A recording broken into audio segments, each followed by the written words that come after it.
In today's video, I'm going to teach you how to enable and disable Copilot to search and read your local files. This process is simple, yet immensely helpful if you regularly use Copilot on your computer. Let's dive in and walk through the steps together. To begin, you need to open Windows Copilot.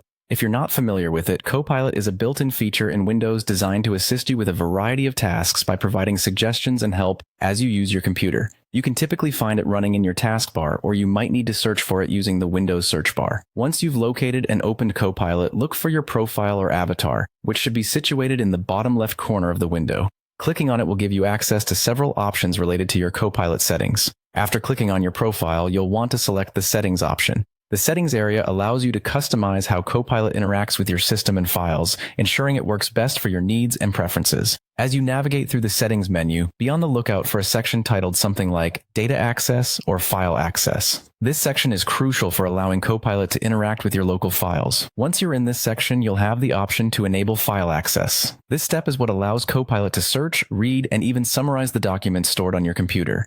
By enabling this feature, you're giving Copilot permission to look through your files, which can be incredibly useful for quickly finding information without having to open each document individually. However, there might be times when you want to restrict access for privacy reasons or simply because you no longer need this feature active. To do this, you can simply toggle the same option off. This disables file access, meaning Copilot will no longer be able to read your local files.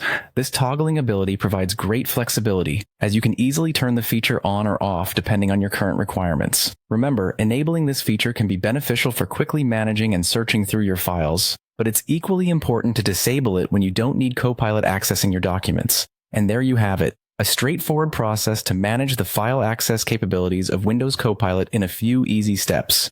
Feel free to revisit this video if you need guidance in the future, and don't hesitate to explore other settings within Copilot to enhance your overall experience. Thanks for watching, and I hope you now feel more empowered to manage how Copilot interacts with your local files.